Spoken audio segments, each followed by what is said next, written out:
د انسان ژوند او زندگی دا سیکنډونه دي، دا کوم چې ټک ټک کوي او ته یې اورې او تا ورته غوږ نیولی یو دا روانې دغه ګړۍ، دغه ستا ژوند دی. دغه لحظات چې کوم په تا باندې تېرېږي، دغه وختونه دې ته سپک مه ګوره. دغه وختونه دي چې دغه ستا د عمر حصه خوري او ستا عمر ختموي.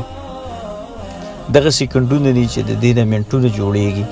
دغه منټونه دي چې د دې نه بیا ګنټې جوړېږي او دغه ګنټې دي چې د هغې نه ورځې جوړېږي او دغه ورځې چې د هغې نه هفتې جوړېږي، دغه هفتې دي چې د هغې نه میاشت جوړېږي او دغه میاشتې دي چې د هغې نه کلونه جوړېږي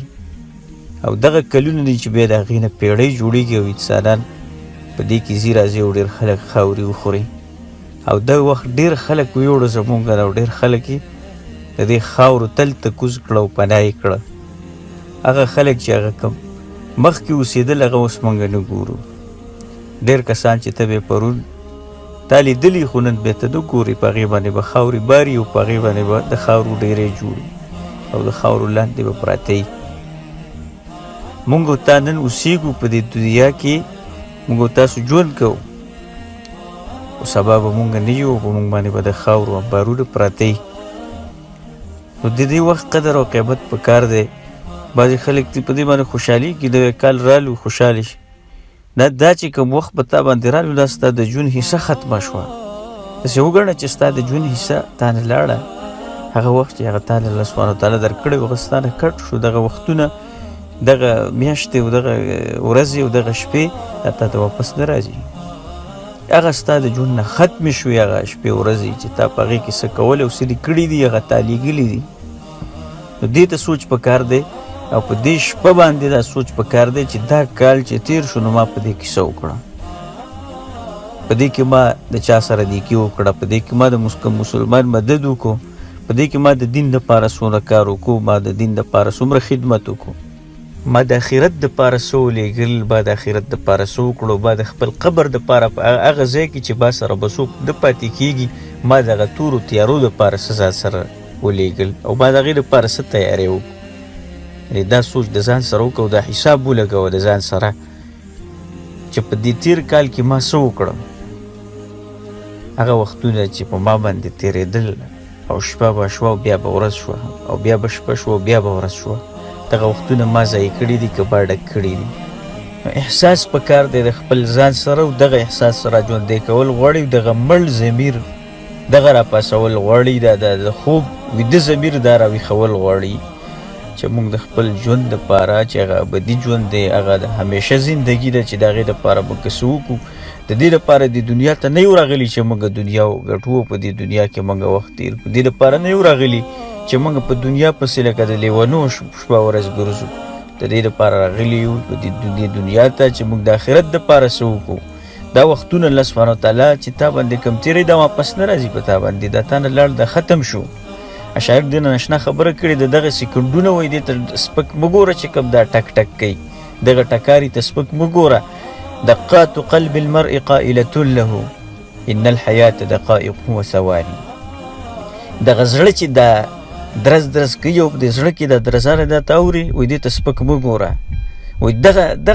درزارې وایي تا ته د دننه نه چغې وایي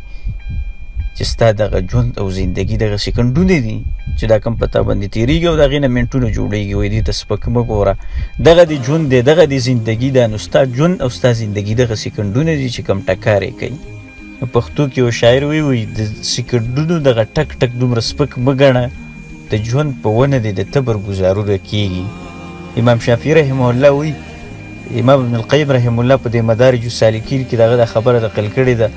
هغه وایي ما د صوفیو سره ډېر ټیم تېر کړ خو ما د هغې نه هېڅ پیدا وانغسته. من تفعت منهم بشیء الا بکلمتین. صرف دوه خبرې تې ما یادې کړې او یو خبره پکې دا ده چې هغه صوفیو به دا خبره کوله چې الوقت کالسیف، وخت داسې دی لکه د تورې مثال دی د وخت. فإن قطعته وإلا قطعك. دا دی چې ته په دې وخت کې کار وکړې او دا وخت به وویې په توره باندې او په تورې وال دا دی چې ته په دې وخت کې څه وکړې، په دې وخت کې کار وکړې. او که په وخت کې د کار ونه کړ نو دا وخت لګیا دی په تا کې کار کوي. که ته په وخت کې کار کوې او که نه کوې خو دا وخت ستا لحاظ نه کوي، دا وخت لګیا دی په تا کې کار کوي. نو خپل د ژوند دا توره راواله او دا وخت پې ووهه مخکې د دې نه چې تا ووي او تا خراب کړي نو راواله دغه توره او دا وخت پې ووهه او دغه وخت یې را ژوندی که او د دې وخت نه پیدا واله اوس هم تا سره ټیپ شته دی تا د زندګۍ نه 1 کال کم شو خو اوس هم تا سره د څه کولو ټایم شته دی چې ته څه وکړې د مخکې دپاره او څه جمع کړي الله سبحانه وتعالی ډېر قدردان ذات دی او ډېر په معمولي عمل باندې الله سبحانه وتعالی خوشحالېږي په هغه یو سجده باندې الله سبحانه وتعالی تا ته بښنه کوي او تا نه رضا کېږي چې کله ته هغه د شپې په حصه کې ولګې رب العالمین ته په سجده پرېوځي او ستا د سترګې نه اوښکه توی شي په دغه اوښکه باندې الله سبحانه وتعالی تا ته ټول ګناهونه معاف کوي اگر که ټول ژوند او زندګي تا ولې د الله نه فرماني نه کړي الله سبحانه وتعالی ډېر قدردان او ډېر مهربانه ذات دی نو اوس تا سره وخت شته دی راواله دغه